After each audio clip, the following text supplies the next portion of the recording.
Sports Talk Chicago. Here with Jon Zaghloul, and we are back and ready for today's special guest. He's a sports radio pioneer, host of The Odds Couple on ESPN 1000, and a contributor to the Bears Barroom and Win Daily Sports. Please welcome Mike North to the program. Mike, it's great to have you on. How are you?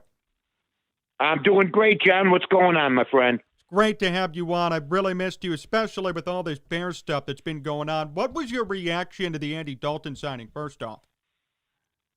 Well, it's ludicrous, but I'm used to it. Basically, I've been through this before. I mean, everybody acts like the Bears tried to get Russell Wilson. Everybody tried to get Wentz, tried to get Watson. Thank God they didn't. Tried to get this guy, tried to get that guy. I heard over 10, 12 different quarterback scenarios over the summer. It was embarrassing. Over the off season, it was embarrassing. Who knows what's going to happen for the rest of the offseason? I feel bad for the people that believed in Foles. I feel bad for the credible talk show hosts who are very, very good at what they do, and the columnists who wanted this guy, then that guy, and that guy got caught up in just trying to jump on the news they thought was right. And at the end, you look foolish if you're backing 5, 6 different quarterbacks. And as it turns out, for instance, Deshaun Watson, I mean, the way it's going and the issues that he has in Texas, I don't have to get into them. But the Bears didn't want a character guy like Mitch, but they went after other people. Now, I don't think they went after Watson as hard as people think. But Russell Wilson, he was the one guy that I wanted over Mitch. He was the guy that I thought was the best quarterback the year he was drafted. They didn't take him until the third round, talking about Seattle. I thought the Bears could have taken him early, but what else is new? So now the Andy Dalton comes to town, and he lost his magic years ago. He played with a better offense in Dallas. He played with Zeke Elliott, had a great offensive line, got pretty good facilities, the whole ball of wax, and they said, you know what, you just didn't get it done for us. So we're going to, let you go.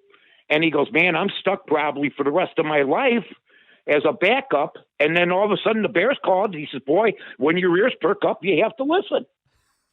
And his ears are perked up, and now he's a starter. So it's amazing what's happened. The Bears have taken a 26-year-old quarterback with nothing but more promise. Gets better every year, in my opinion. Pro Bowl 1 year, playoffs 2 years, 26 years old. And they let him go to Buffalo, where next year he'll go somewhere else or maybe stay with Buffalo, but he'll have a career for 10, 12, 14 years, and he's the best. And take it from me, folks. I've seen them all. He's one of the best top 5 backup quarterbacks who's ever played in the National Football League going into this year. There's nobody with his credentials that had his credentials as far as maybe Steve Young with Tampa Bay, but he couldn't do anything there. He carried a clipboard for Joe Montana. So this guy's going to carry a clipboard for our guy, Josh Allen, who's a pretty good quarterback, but Mitch will benefit from this. Could he have been a starter elsewhere, Mitch, do you think? Yes. Oh, yeah. I think he could have, but we'll never know. We don't know anything. They don't tell us anything. Nobody says anything. Mitch hasn't been interviewed. But maybe he got a better deal somewhere else. I happen to think that this is a good strategy for him. I'm surprised he's not starting. It just makes me the stuff put out by the Bears, by the media, to make him look bad. As far as ludicrous stuff like he's a bust. No, Tim Couch is a bust. Jamarcus Russell was a bust. Ryan Leaf was a bust. I mean, Cade McNown was a bust. I can go on forever. You're not a bust if you're 29 and 21. A low point for Chicago Bear fans as far as IQ this year, and a low point for 80% of the media for their IQ this year. But most of them, I know, they're not that smart to begin with. So, it's the usual thing with them. But with the fans, this was a bad year for the Bear fans. They jumped at everything.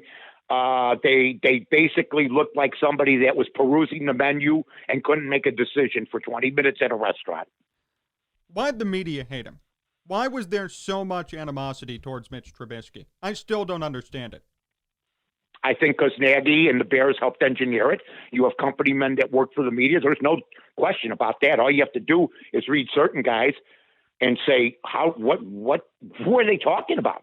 And then you realize, oh, I know what they're talking about. They're talking about the Bears in a good way because they've been 30, 35-year-old lifers who, quite frankly, haven't had their own thought for a long time. They march to the beat of the Bears drum. They think like Bear management. They back Nagy. They back Pace. Just look at them. People are less critical of Pace and Nagy than they are of Mitch Trubisky. I don't understand it, but he'll change that attitude. Buffalo's got the best fans in football. Buffalo is a Green Bay AFC town, small townish type of situation. Used to be bigger. It's the only game in town. He'll be a hero out there. And my prediction is, and I'd like to ask you this, if you give me 5-1 odds, I'll take Mitch. He's got to start a minimum of 5. Got to start a minimum of 5 games. Okay. And they'll make the playoffs with Mitch, and the Bears won't. You give me 5-1. I put that out on my Bears Barroom. I put it out on AM 1000, on the Odds Couple, and on the Mike North's Advantage on Bears Barroom. I said, any media member that wants to take me up on that, just DM me. And Did you get any DMs? Nobody. Nobody. And maybe they'll say they don't know about it. They know about it. Nobody. The ESPN 1000 people are listening to us. People talk. Nobody wants that bet. Because if Josh Allen gets hurt, and he could because he's had a concussion, he's had injuries, they call running plays for the guy. They got the best insurance policy maybe in the history of the NFL and Mitch Trubisky because they'll make the playoffs even if Josh Allen gets hurt. Let me ask you this. Was the media too harsh on Mitch compared to past absolutely. Compared to past quarterbacks that you've seen with the Bears, like Kyle Orton, Rex Grossman, Cade McNown? How did they compare to Mitch and how they covered him? They were much more vicious towards Mitch. And Mitch put up much better numbers than any of them. I'll give you the guy I can compare him to, though. Cutler, 8 years. If they had been as harsh on Mitch the first 5 years, but they weren't, because a lot of them would be out. They'd be out from covering the Bears. That's a lifelong tradition. If the Bears want to, they can put pressure on people. We had reporters that used to cry that because of what I said on the air, they had trouble getting interviews, and I used to tell them, too bad. Too bad, because you know what? And there's some still working. I used to tell them, too bad. If we don't do our job, you won't have a job to cover, okay? So they were trying to say to the talk show hosts, certain reporters, hey, can you guys take it easy? You got to be a complete utter moron to say that. We were building the greatest sports station on earth, and I got some 2-bit punk who's a reporter at the time telling us, I'm having trouble getting interviews. Oh, like a little bitch. I put that one, and he knows who he is, and I put him to sleep really quick. But even Greeny, even Mike Greenberg and other guys had trouble, would tell us that. But they understood the deal. Right. The actual 9, 10, 11, 12 hours on the score were more important than your 1-minute soundbite, you doofus, My God, I know they had a job to do. Can you tell McNeil to lighten up? Can you tell Boris to lighten up? And now you see the product now. They did it themselves. What's the worst thing you've said about the Bears on air? The interview with McCaskey. What happened? I basically told the owner to fuck off. I mean, he's the owner. He was the owner when he came on. I told him he was an idiot, told him he was silly, but the Bears are checkered with bad things that they've done. What they did to this guy, Trubisky, the whole league knows. The whole league knows what kind of guys they are. Nobody wants to play for Nagy. Andy Dalton was the best you could get. And you were throwing him a life preserver. So, to save him. It's not funny, John. This is serious. The Bears are going to be pitiful next year. And you know what? Nobody's going to be laughing. And I found it amazing. I had to keep defending Mitch Trubisky, even now, over mindless people that cover the sport here in Chicago. I had I've had former players tell me they thought Nick Foles was better than Mitch Trubisky. Wow. And then I had players like Jay Hilgenberg and Mike Toms that go, what's wrong with Mitch Trubisky? He's 29-21. So it's been a mixed bag. What really drives me nuts is people out of town that have no clue about Mitch Trubisky. And now they've all shut up because they actually thought Russell Wilson was going to come to the Bears. They have no idea. Out-of-town people that comment on the Chicago Bears have no idea unless they've been here for a while. Otherwise, just shut up, you know? Right. You don't know they don't know how this franchise works. You know, you're in Las Vegas or you're in California, LA, and you're trying to tell Bear fans or Bear people like myself who've been doing this for 4 decades, what Russ, he's going to Chicago. Shut up, you sound stupid. Mike North here on Sports Talk Chicago. Mike, is this a fireable offense for Ryan Pace, this whole situation with Andy Dalton and with letting Mitch go? Well, I blame Nagy for Mitch. Okay. I think Mitch was a good draft pick. And if you look at the scouting reports, a lot of people, and they won't say this now, but look back at the scouting reports, he was the number one guy on the board. But the bottom line is just because another guy behind you becomes better. I mean, did everybody bitch at Miami? Or did anybody, because Elway was taken behind them?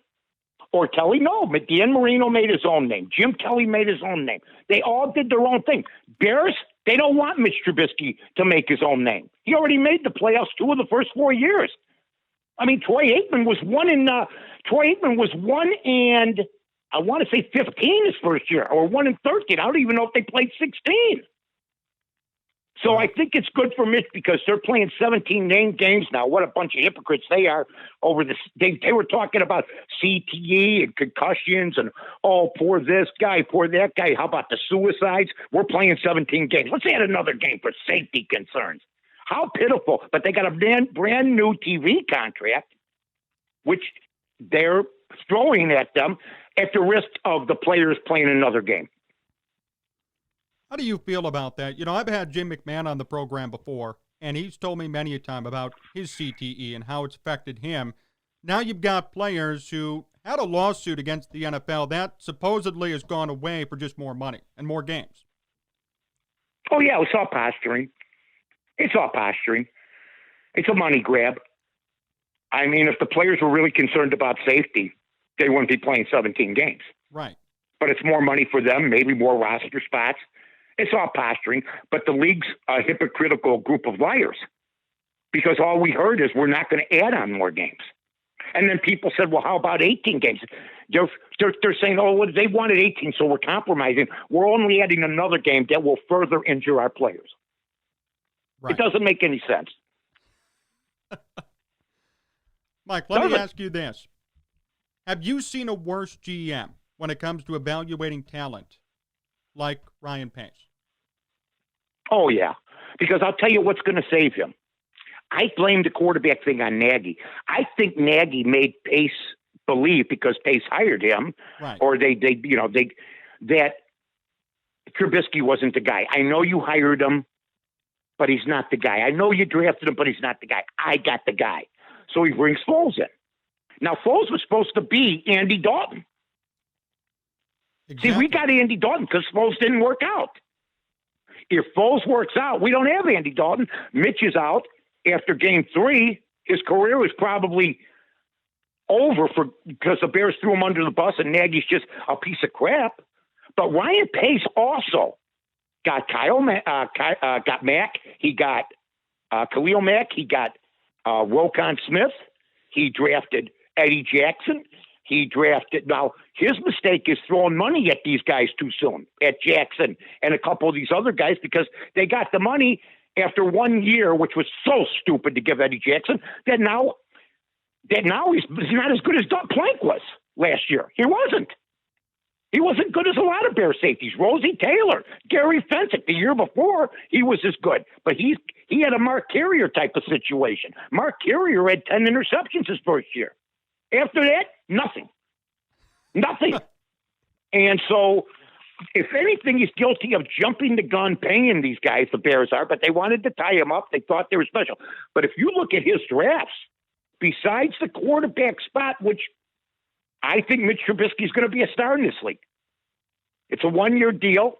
He had his career ripped from him, his heart ripped from him in Game 3, and now he's on a Super Bowl contender, and the Bears are going to go 4-12 or 5. Nobody's going to tell me they're making the playoffs. And all these people that wanted Mitch out, they're all responsible. So just put them in your head. I don't care if you listen to the TV, if you listen to the radio, if you listen to local, if you listen to national, if you read the papers. Jot down on a piece of paper who the guys were that helped the Bears, who the people were that helped the Bears push this narrative, and you'll see most of them have been Bear ball washers or Bear, they've been sucking on the Bears' nuts since they've been in the league as writers. Oh, there's no doubt. They suck on their nuts and they go, tastes minty. Oh, my goodness. That's how they are. Believe me. The day Dalton was traded to the Bears and then the comments on Twitter, right? I couldn't believe there were actually people trying to rationalize this. While the Bears go from 40-1 to 50-1, only they could pick up a quarterback and the odds would go up. I saw so many people, and that's a great point, Mike, so many people saying this was okay. I saw people saying that this was building up the offense for the future, and they were doing the right thing here. I didn't understand that. Do you want to know something? I played a game. I put down who I thought would like the deal and who I thought wouldn't. Okay. I put down 12 names. I was only wrong on 2. And 7 of them I thought 6 of them I said would like the deal. I was wrong on 1. I was right on 5. Wow. One guy works for The Athletic. One guy works for the Sun-Times. One guy works for a radio station. Usual cast of company men who think that they're individuals, who basically have caused a lot of these guys. You know how they always call newspaper people legends, if a writer retires or if a writer dies? Sure. How do you call anybody a legend that when he started at the newspaper had 200 pages, now they have 60? You ain't a legend. You helped it to its demise. I was there. And they have this, because of unions, they have the same boring ass people writing that nobody's been reading for years, and that's why there's 50 pages left in the paper.